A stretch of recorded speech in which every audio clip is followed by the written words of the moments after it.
Londres, la capital de Inglaterra, siempre se ha considerado una ciudad encantada. Y se ha considerado así porque en el territorio de esta enigmática y antigua ciudad siempre ha habido historias de fantasmas. Así, simple y llanamente historias de fantasmas de todo tipo. Hay una zona de la ciudad en donde esto se hace mucho más palpable, ya que incluso para el propio estándar inglés se ha considerado que en este sitio existe la casa más embrujada de toda Inglaterra. Y eso, créame, es mucho. ¿Qué le parece si me acompaña?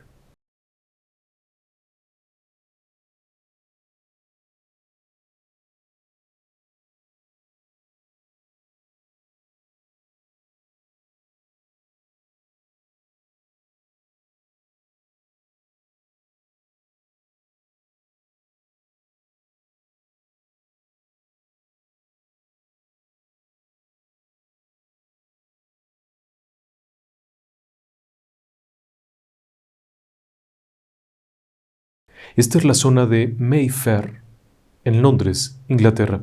Es una zona que en el siglo XVIII comenzó a crecer, cuando diferentes personajes de la nobleza, deseosos de estar cerca del Palacio Imperial, escogieron lugares en donde pudieran construir casas acorde a su estatus, pero que les quedara cerca.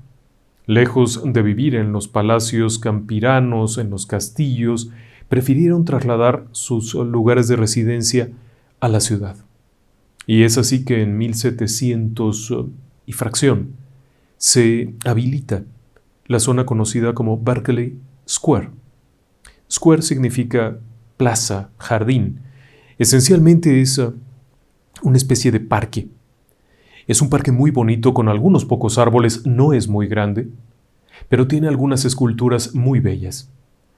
Es una zona que además tuvo mucho prestigio en su época. Es un sitio en donde vivieron personajes de la nobleza, empresarios, comerciantes, artistas, primeros ministros. Sir Winston Churchill, el hombre fuerte de Inglaterra del siglo XX, vivió en Berkeley Square. Así que no es cualquier cosa, de hecho. Estas construcciones, si bien no eran exclusivas para la nobleza, sino para quienes pudieran pagarlo, era una zona elegante. Las construcciones hoy en día, algunas se conservan de muy buena manera.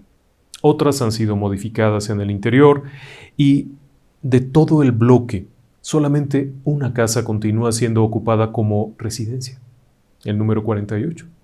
El resto de las construcciones han sido transformadas en comercios, restaurantes elegantes, oficinas, diversos usos. Pero hay una en particular que siempre ha estado en la memoria de la gente de Inglaterra y particularmente de los londinenses, y es la casa del número 50. En algún momento a finales del siglo XIX llegó a señalarse que esta era la casa más embrujada de toda Inglaterra. Se escribieron numerosos artículos, hay un montón de libros, textos, por supuesto, ni qué decir, revistas, periódicos, hicieron de las suyas contando historias acerca de esta casa, el número 50. Es una construcción muy austera por fuera. Es una fachada sobria, sin ningún tipo de elegancia salvo su propia sobriedad. Una construcción de 4 niveles y un sótano.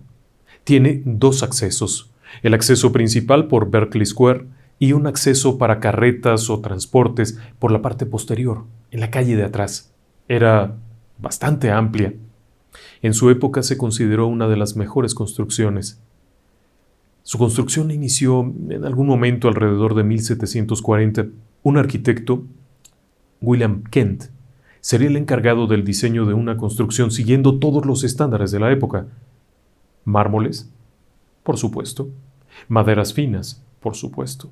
Escaleras embalaustradas, faltaba más. Ventanales preciosos hacia el frente que tenían una vista privilegiada de la plaza.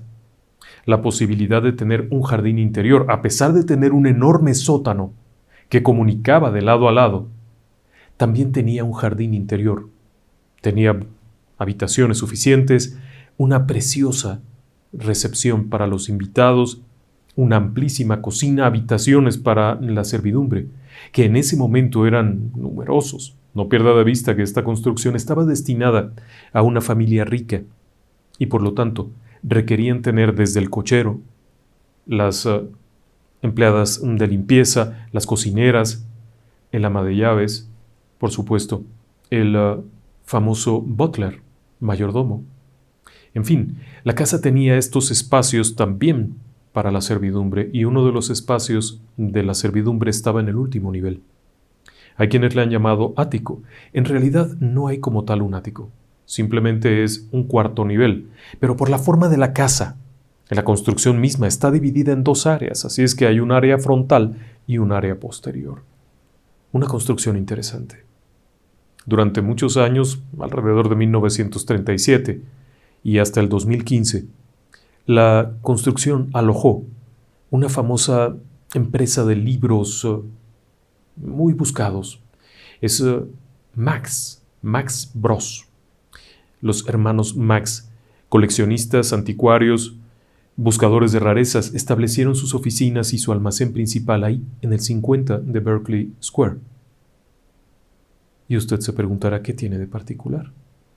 Bueno, lo primero es que la casa fue habitada incluso por un primer ministro, Sir George Canning, quien fuera primer ministro hasta su muerte en 1827, habitó la casa. Y precisamente habitó la casa en el período que iba, más o menos, de 1820 a su muerte en el 27. Murió en esa casa. Así es que era una casa especial, era una casa para familias acaudaladas, personajes distinguidos, etc. Pero sigo sin responderle a su pregunta. ¿Qué tiene de especial esta casa? Bien, vámonos atrás en el tiempo. 1745, 1750. La casa está terminada, pero Londres es un lugar un poco desordenado, un poco sucio, hay mucha neblina. Las calles son especialmente oscuras, ya que si bien hay algunos pequeños postes que iluminan y hay guardias, sigue siendo un sitio oscuro y el 50 de la Plaza Berkeley no es la excepción, el exterior es oscuro. Cuando las personas transitan de una habitación a otra y a través de aquellos pasillos, utilizan velas, porque al caer la noche no hay energía eléctrica. Así es que por medio de velas, pequeños candiles y también algunas lámparas de aceite se iluminan. Es un sitio en donde se tejen muchas intrigas. Se cuenta que alrededor de 1755 ocurrió la primera muerte de la que se tenga noticia en esa casa. La casa, como tal, estaba habitada por una familia encumbrada. Una de las sobrinas que habitaba el lugar era conocida como Adeline. Adeline era una chica encantadora, según se cuenta las narraciones de la época, aunque no se dan muchos datos de ella. Tenga en cuenta que tiene cerca de 300 años, o por lo menos unos 270 sí los tiene. Adeline vive en el tercer piso de la casa y es una chica joven y soltera. Según relata la historia, era una chica bastante sufrida porque era huérfana y estaba al cuidado del tío, que era el dueño de la casa, o por lo menos, si no era el dueño, sí era un inquilino, alguien que rentaba la propiedad. Y que en algún momento se sintió con derecho de maltratar, ofender y quizá, si pensamos un poco mal, agredir a la joven Adeline en el aspecto de un ataque sexual. El hecho es que, según se cuenta, una buena noche, Adeline, harta de los abusos, harta de estar indefensa ante el monstruo aquel al que llamaba tío, decide acabar de tajo con todo. Sube al último nivel, se acerca a la ventana, la abre de par en par y salta al vacío. Si bien la caída no es una caída de un rascacielos, sí es suficiente para que al caer se estrelle contra las rejas metálicas que se encuentran a la orilla de la casa y pierda la vida, no tanto por el golpe, sino por las heridas que le infligen las puntas de aquella cerca metálica que rodea el frente de la casa. Encuentra la muerte inmediatamente. Algún tiempo después, aquel sujeto, al igual que su servidumbre y todo el personal que laboraba ahí, desaparece para nunca más volver. Los siguientes inquilinos comenzarían a describir algo que les llamaba la atención, y es que en ciertas noches, alrededor de 1780, las personas se detienen enfrente de la casa del 50 de Berkeley Square y gritan horrorizados. Cuando salen los propietarios, la gente que trabaja con ellos, a ver de qué se trata, a ver qué está ocurriendo, las personas aseguran haber visto a una joven saltar al vacío, como si se estuviera repitiendo la muerte de la joven Adeline. Algunos no la han visto caer, algunos simplemente la ven a la orilla de la ventana, sujetándose penosamente de la orilla baja, mientras se columpia hasta que finalmente cae, pero nunca llega al suelo. Otros la vieron en la reja, en la puntiaguda reja que tiene estos espolones metálicos, caer y quedar ahí, herida de muerte, traspasada por aquellas metálicas flechas. Pero cuando se acercan a ver qué ocurre, no hay nada. Para 1789, no pierda de vista que esto tiene 200 y tantos años, un periódico local de Londres haría una reseña de los encuentros que habían tenido con el fantasma de Adeline. Uno y otro de los inquilinos que llegaban a ocupar el número 50 terminaban yéndose, al no soportar que las personas gritaran y que se corriera la voz de aquello. Algunos de los propietarios, o por lo menos de los inquilinos que ocuparon aquel lugar, que rentaban esa casa, fueron testigos de esto mismo. Al estar en el último piso, de pronto, ver pasar la figura vaporosa, delgada, semitransparente de Adeline, caminando tristemente hasta la ventana y saltando al vacío. Aunque algunos otros aseguraron en su momento que no saltaba al vacío. Por lo que a lo largo de los años siempre se ha tejido la idea de que quizá Adeline no saltó al vacío, sino que el monstruo aquel, el tío famoso, la haya arrojado, quizá, y solo quizá, porque producto de aquellas relaciones obligadas y no deseadas, la joven Adeline hubiese quedado embarazada. Y por consiguiente el tío la habría asesinado, para después tomar el carruaje, las maletas, los criados y desaparecer. El hecho es que cuando Sir George Canning se muda a vivir ahí, relataría que, por más que intentaba averiguar el origen de aquellos ruidos, nunca pudo saber de dónde venían. Sir George narraría en alguna conversación con los amigos y en privado, aunque después se daría a conocer, que la casa estaba llena de ruidos raros. Tenga en cuenta que Sir George habitó la casa unos 50 o 60 años después de que ésta había sido terminada, así es que no era tan antigua. Los ruidos que escuchaba eran peculiares porque en ocasiones escuchaba lamentos y murmullos que procedían del último nivel.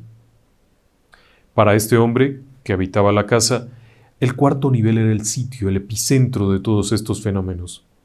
Muebles que se caen, golpean, puertas que se cierran, pero que en realidad no están cerrándose, objetos pesados que se arrastran de un lado a otro de aquella habitación, pero al llegar no hay ningún objeto fuera de su lugar. Algunos criados que renuncian a mitad de la noche gritando mientras huyen despavoridos.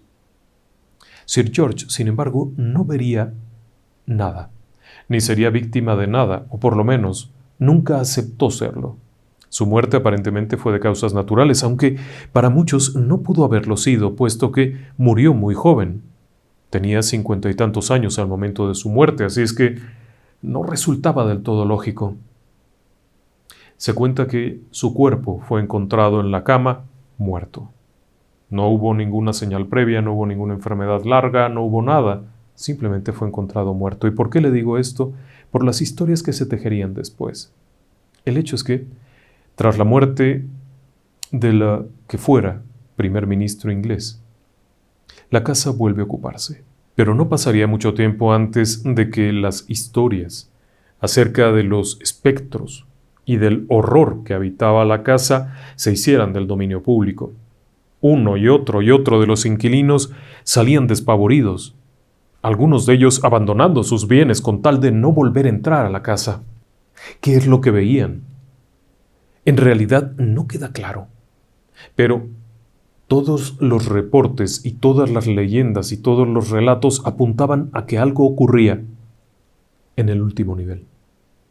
Lo que veían no se explica, nadie tuvo a bien decir exactamente qué habían visto, pero lo que sí se cuenta es que algunos de los trabajadores tuvieron que ser llevados e internados en un asilo para personas dementes tras haber estado alojados en el cuarto nivel. Por esa razón, muy pronto nadie quería estar ahí. La leyenda fue corriendo de boca en boca y llegaría hasta la taberna, a un bar, un pub, en donde se encontraba el joven Sir Robert Worboys, miembro de la nobleza, muchacho joven de unos 20 y tantos años, dispuesto a todo, aventurero, quien acepta un reto.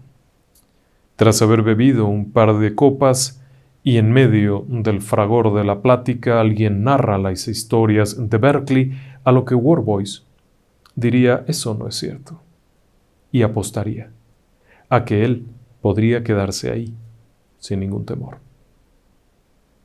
Por supuesto, la apuesta es tomada en serio, y alguien apuesta por lo contrario.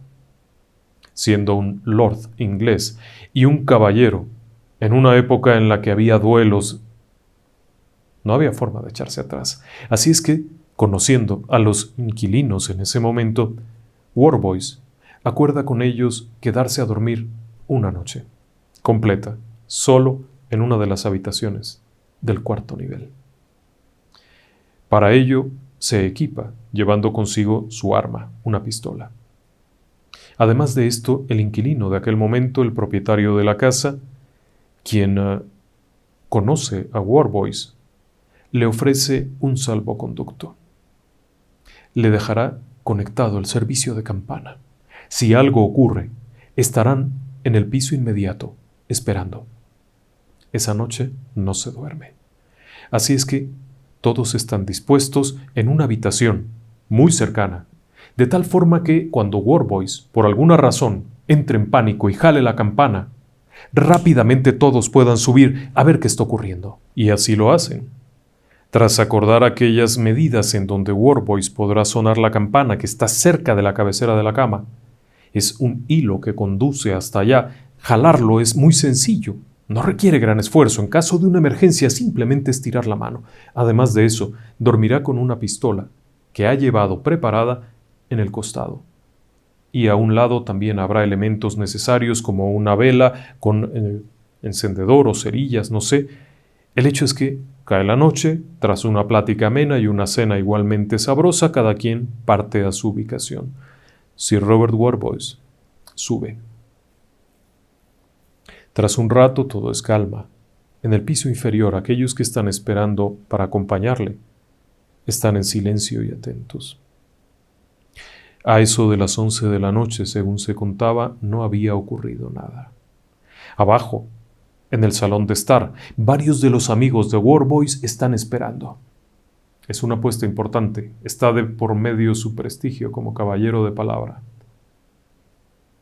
Alrededor de las 12:30 de la noche, ya un poco más cansados, todo está en calma, cuando de pronto se escucha repentinamente, sin ningún previo grito ni mucho menos, un disparo, un único disparo, y acto seguido la campanilla que suena como loca. Los que están allá arriba, en el último nivel, antes del cuarto, en el tercero, suben corriendo las escaleras. ¿Cuánto tiempo pudo haber pasado entre el sonido del disparo, la campana y que llegaran allá arriba? 30 segundos, un minuto en lo que abrían, cerraban, entraban. Según se cuenta, la puerta costó un poco de trabajo abrirla, pero finalmente cedió, dando paso a la habitación. Al entrar, encendieron rápidamente sendas lámparas que llevaban para darse cuenta que Sir Robert Worboys está en un rincón, allá, con el rostro extraño, en una mueca inusual. Los labios están como mordidos por los propios dientes, los ojos muy abiertos, mirando en dirección hacia una pared en la que se observa un agujero de bala. Tiene en la mano el cordel con el que ha estado sonando la campana, pero no responde. Está ausente. No reacciona de ninguna forma. A pesar de que le abofetean, le pasan la lámpara enfrente, no reacciona. Un rato después, Sir Robert sería enviado a un hospital, a un lugar de atención, en donde moriría al día siguiente. No se sabe qué fue lo que vio, obviamente. Tenía los ojos abiertos, una mueca horrible, a tal punto había apretado la dentadura contra los labios que se había terminado cortando e hiriendo. Había hecho un único disparo que evidentemente no causó lesión alguna a lo que fuera que estaba frente a él. La habitación fue cerrada y, por supuesto, la fama de encantado de este lugar creció enormemente. Tras la muerte de Worboys, la casa sería abandonada por la familia que la tenía alquilada esa misma noche. Pasarían algunos años antes de que se volviera a ocupar. La familia que la ocuparía en ese entonces volvería a narrar lo mismo, si bien ya nadie ocupaba el piso 4. La situación se volvía extraña. Estamos hablando ya de 1870 y es frecuente que en la casa se escuchen voces, lamentos y, combinados, de pronto se escucha el largo lamento de una voz femenina que se cree que es Adeline. Pero después se escucha el sonoro grito de un varón que hay quienes interpretan como el último intento de defensa de Sir Robert Worboys, para después escuchar cosas que se mueven, puertas que se azotan. La casa, además, a pesar de tener tantas ventanas y de tener un diseño que permitiría ser increíblemente luminosa, en realidad es una casa oscura. Londres no se ha caracterizado nunca por ser un clima tropical, por supuesto, es húmedo y muy frío. Sin embargo, la casa es especialmente oscura. La servidumbre no suele quedarse. Y de nueva cuenta, las historias acerca de los fantasmas del número 50 de Berkeley Square crecen por aquí y por allá. Por supuesto que cada quien le pone de su cosecha. Cada quien que escribe un artículo en un periódico y que busca un mayor volumen de ventas le pone alguna sazón especial. Una sirvienta que cae muerta, una criada que se enferma, una no sé qué, que no sé cuánto. Cada quien le iba poniendo. Y aquello sigue creciendo hasta que en 1872, ni más ni menos que Lord George Lyttelton, el segundo George Lyttelton, quien también era un caballero arriesgado de la corona, un sujeto que había hecho viajes a la India, un tipo aventurero, audaz, explorador, decide acabar con el mito. Lo que sea que está ahí lo va a enfrentar. Pero además Lyttelton es un tipo muy influenciado por la lógica, es un sujeto que cree en la física, en la química, en encontrar explicaciones para todo. Por lo que cuando habla con los inquilinos en ese momento, le permiten, claro, por supuesto, es Lord Lyttelton, ¿cómo no le van a permitir? Y se ofrece a quedarse en la habitación del piso 4, ahí donde han ocurrido las cosas horribles. Le advierten que puede ser peligroso, muy peligroso. Algunos de los empleados que antes se habían quedado ahí terminarían locos. No tiene problema con eso. Es un hombre recio, pero al mismo tiempo tampoco es un tonto, por lo que va preparado.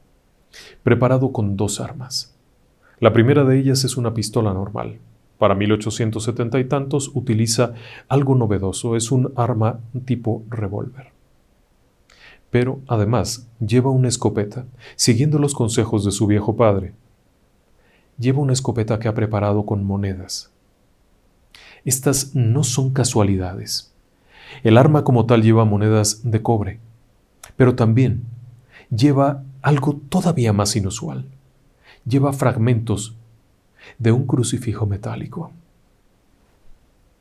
Yo sé que suena raro, pero la escopeta estaba preparada de esa forma. Ha sido cargada y retacada correctamente y solamente tiene un disparo, con todos estos elementos y pequeñas medallitas y cosas que le han ido dando diferentes personas a las que ha conocido y con las que ha platicado de esto. Al caer la noche, Lord Lyttelton sube a su habitación en donde hay una cama. Por supuesto le piden que por favor, ante la menor señal, salga corriendo. Flemático caballero inglés simplemente agradece el gesto y cierra la puerta. Espera. No duerme. Está sentado en una silla, justamente donde se dice que estaba el cuerpo de Worboys. Sí, el lord que había muerto. Sentado en su silla con las dos armas, una a cada lado. Todo el tiempo ha tenido prendida una pequeña lámpara de aceite. Según contaba la historia, en algún momento de la madrugada, y mientras el cansancio está venciéndolo y comienza a pestañear y a cabecear un poco, de pronto algo ocurre y frente a él, algo que parece salir de la propia pared, algo que no puede describir, comienza a deslizarse como una masa, una materia que se está formando frente a él. Sin pensarlo, Littleton toma la pistola y dispara. Sin efecto alguno. Aquella cosa continúa acercándose hacia él cada vez más. Sin pensarlo y sin dudarlo, toma la escopeta que ha preparado, apunta, jala y dispara. El efecto de aquello, eso es notorio. Littleton narraría que en el momento en el que acciona la escopeta y salen todos aquellos fragmentos de diversos objetos que incluían monedas, medallitas, fragmentitos de crucifijos y cualquier cantidad de chácharas que le habían retacado ahí, la masa aquella que no se atreve a definir como una figura humana, sino como un algo que se desplazaba, haciendo un ruido extraño, en ese momento, aquello retrocede y tal como había aparecido, desaparece, cruzando una pared sólida. Al escuchar los disparos, los inquilinos, los dueños, lo que fuera, suben corriendo a ver cómo está. Worboys había muerto en esa habitación, no lo olvide, pero Littleton está despierto y está consciente.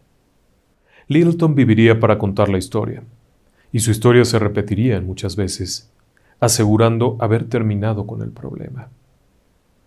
Aunque cabe señalar que en la pared estaban todos los fragmentos, todas las pequeñas municiones que habían fabricado con estos objetos estaban incrustados en la pared. En realidad, no había golpeado nada. El disparo de la pistola estaba ahí también. Justo como lo había disparado, se había atravesado eso. La casa sería alquilada y algún tiempo después, en 1879, una nueva familia ocupa la casa. Es nuevamente una familia encumbrada. De acuerdo con el London Times, la familia tenía una hija. Esta hija, una jovencita, atractiva y elegante, había adquirido compromiso de matrimonio con un capitán del ejército imperial. Un sujeto flemático, propio, un hombre que había estado de igual forma en la India, aventurero, valiente, arriesgado. Un sujeto de apellido Keifer. El hecho es que cuando van a formalizar el matrimonio, aquel capitán llega a la casa. No puede quedarse en el mismo lugar donde está la señorita, por lo que se le ofrece llevarle a un lugar donde pueda quedarse, pero éste no acepta e insiste en que desea quedarse en la casa. Se le advierte que la única habitación disponible está en el cuarto piso y que es un lugar que tiene una historia. No le preocupa, por lo que pide que se le habilite una habitación ahí, en el cuarto piso. Sin dudarlo, los dueños de la casa, los padres de la jovencita, ordenan a una de las empleadas que suba y que prepare una habitación. La ayudarán otras dos empleadas a llevar una cama, a preparar lo necesario. Pero según se cuenta, en algún momento, quizá a las 8 o 9 de la noche, mientras preparaban aquello, dos de las chicas bajan a traer algunas cosas mientras la tercera se queda ahí. Grave error. Grave error. Cuando las otras dos jovencitas regresan a la habitación, la encuentran delirante, ausente. Gritaba, pataleaba, sucia, con la cara desencajada. Hablaba incoherencias para luego quedarse totalmente estática. Según se cuenta, la jovencita sería llevada a un hospital, de donde la terminarían trasladando a un manicomio. Moriría muy pronto. Se presume que había visto algo. Aún así, el elegante capitán, al ser informado de aquello, no aceptó retirarse. Era un hombre de palabra, un hombre de juicio, como se suele decir. Por lo que su insistencia no solamente era un arrojo de valentía, sino una necedad, a pesar de las súplicas de su bien amada. No dejó de quedarse en la habitación. Al día siguiente, cuando llegó el momento de alojarse, la habitación estaba dispuesta. Subió a su habitación y no volverían a verlo con vida. ¿Qué fue lo que ocurrió con el capitán? Buena pregunta. Se le encontró en la cama, acostado, con la ropa de cama, como era de pensarse, lo que significaba que se había acostado con toda tranquilidad. Ni siquiera hizo el esfuerzo por levantarse y defenderse. Cerca de ahí estaba su sable, estaban sus armas de militar, pero estaba muerto. Tenía los ojos abiertos, eso sí, y una extraña mueca, los ojos muy hundidos. Cuando lo encontraron a la mañana siguiente estaba rígido. Está de más decir que acto seguido la familia abandonó inmediatamente el lugar.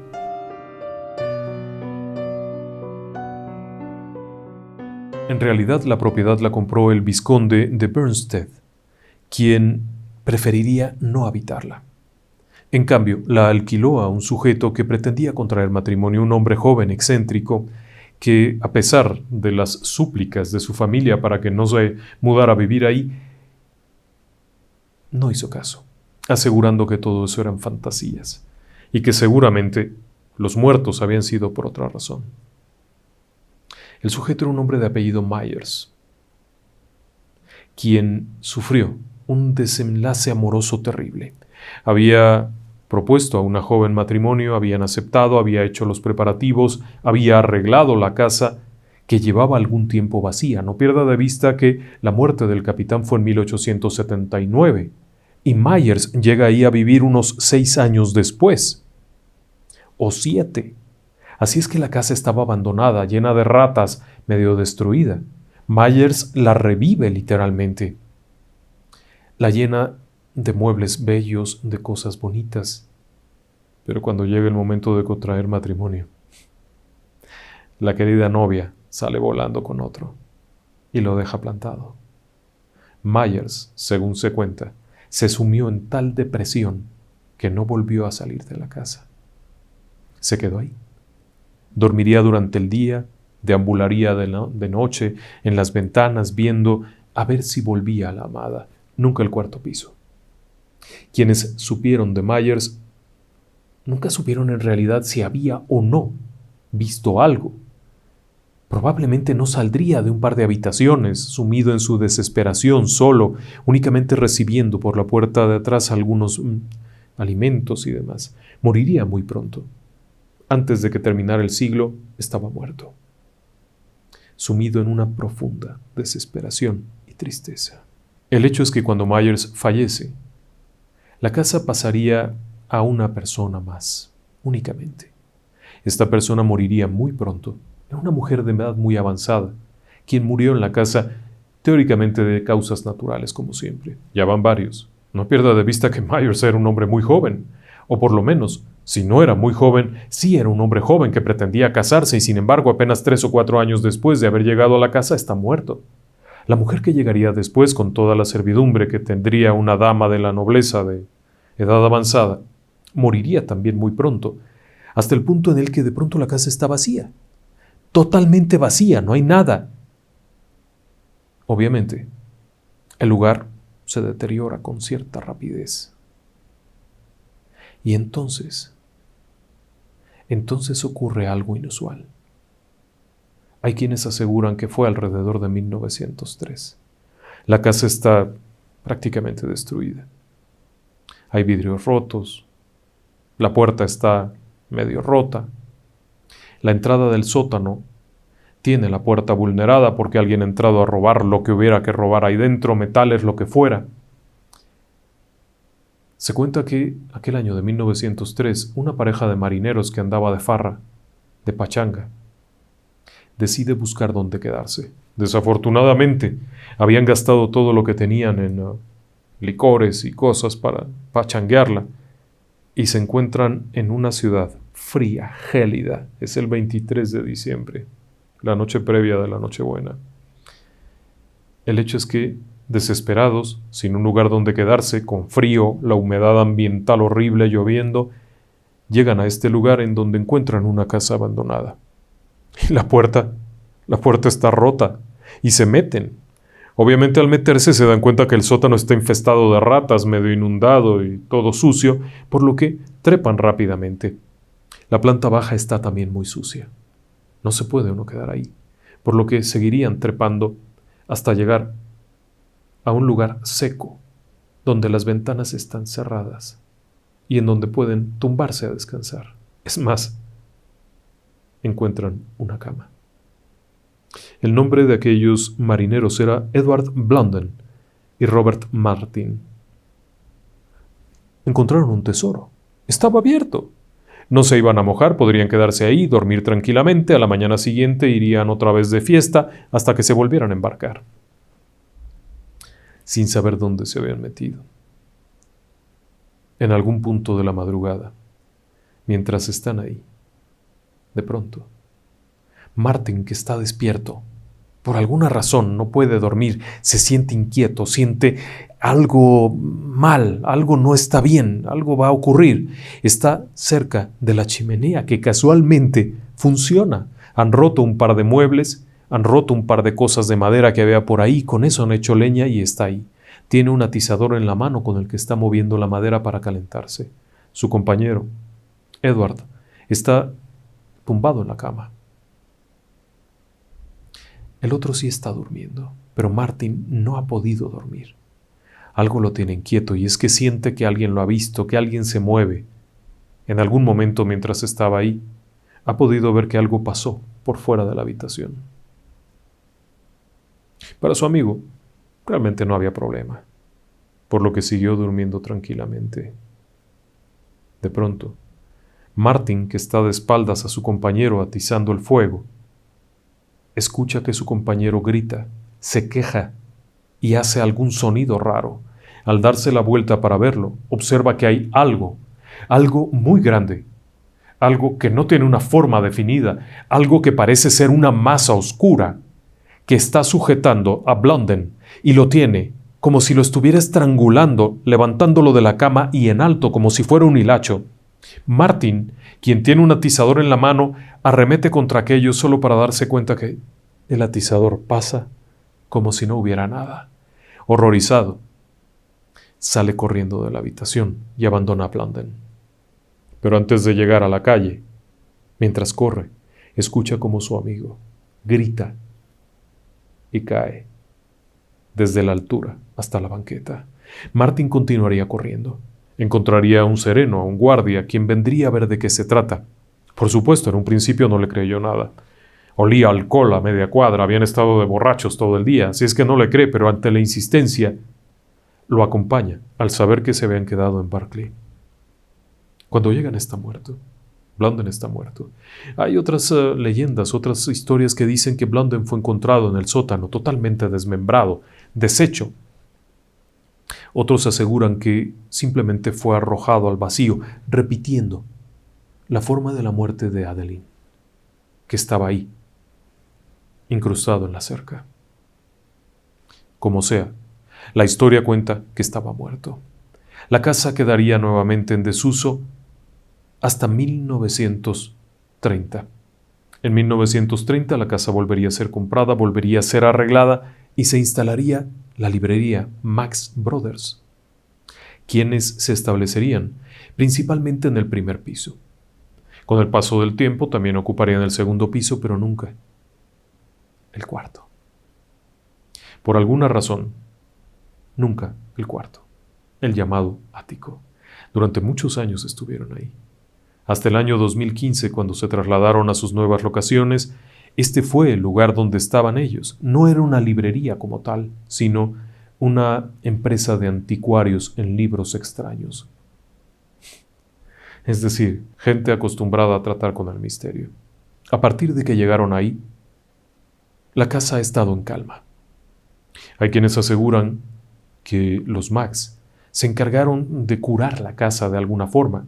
Otros aseguran que el hecho de que no se suba al cuarto nivel ha dejado aquello que habita en la oscuridad como ralentizado, como en pausa, detenido.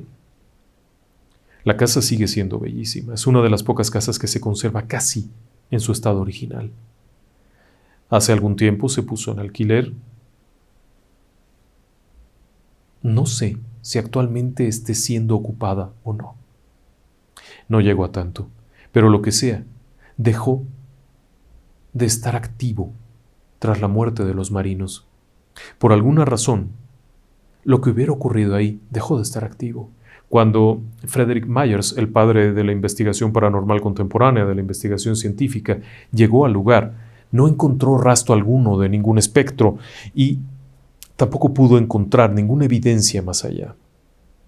Ahora, si usted es una persona conocedora de temas de misterio, sabrá que muchas veces las leyendas tienen un componente ficticio que puede llegar a ser increíblemente exagerado. Para algunos investigadores, toda la leyenda del número 50 de Berkeley Square no es otra cosa más que una leyenda de un Londres en medio de la niebla y en medio de la oscuridad, y que en realidad el único fantasma que había ahí era el propio señor Myers, aquel que había vivido, que deambulaba durante la noche llevando su lamparita. Pero los fenómenos habían ocurrido desde mucho tiempo atrás. Ahora bien, no hay muchos datos confiables. En eso coincido con algunos escépticos que aseguran que la historia no es verídica. No significa que sea mentira, simplemente que puede haber tenido muchos pequeños remiendos a lo largo de cerca de 250 años. Uno de ellos es, por ejemplo, el nombre Worboys, Robert Worboys. No hemos podido encontrar ningún dato ni una tumba más o menos de la época, o que coincida con la persona descrita por la leyenda. En cuanto a Littleton, tendría que ser el segundo vizconde, ya que el primero murió en 1770, lo que nos hace pensar que pudo haber sido un descendiente. De ahí, mucha de la información se basa en notas de prensa de la época, recopilaciones. Quizá la más reciente, de 1907, sea una de las más confiables, pero tenga en cuenta que los primeros incidentes se remontaban a muchos años atrás. Teniendo en cuenta que todo esto inició en 1780 más o menos, para 1907 habían pasado 127 años.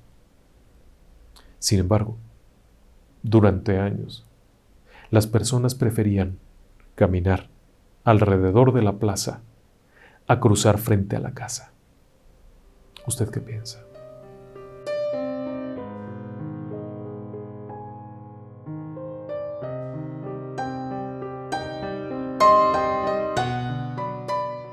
Y bueno, después de contar una historia de fantasmas asesinos, ¿qué le parece si mandamos algunos saludos? Rosa Elba, en Coahuila. Ella cumplió el 30 de septiembre, pero no pudimos felicitarla a tiempo, así es que queremos mandarle ahorita un fuerte abrazo. Muchas gracias por acompañarnos. Para Clementina Arroyo. Clementina Arroyo felicita a su esposo Gerardo Ramírez. Él cumplió el 28 de septiembre y no pudimos felicitarlo a tiempo, pero ahora mismo les mandamos a los dos un fuerte abrazo. Para Rosario Pérez Medina. Ella cumple mañana, precisamente mañana, así es que queremos enviarle desde aquí un fuerte abrazo. Muchos años, mucha alegría, mucha fuerza. Para María Guadalupe Barba, ella está en León, Guanajuato y nos escucha desde allá junto con la familia, le mandamos un fuerte abrazo.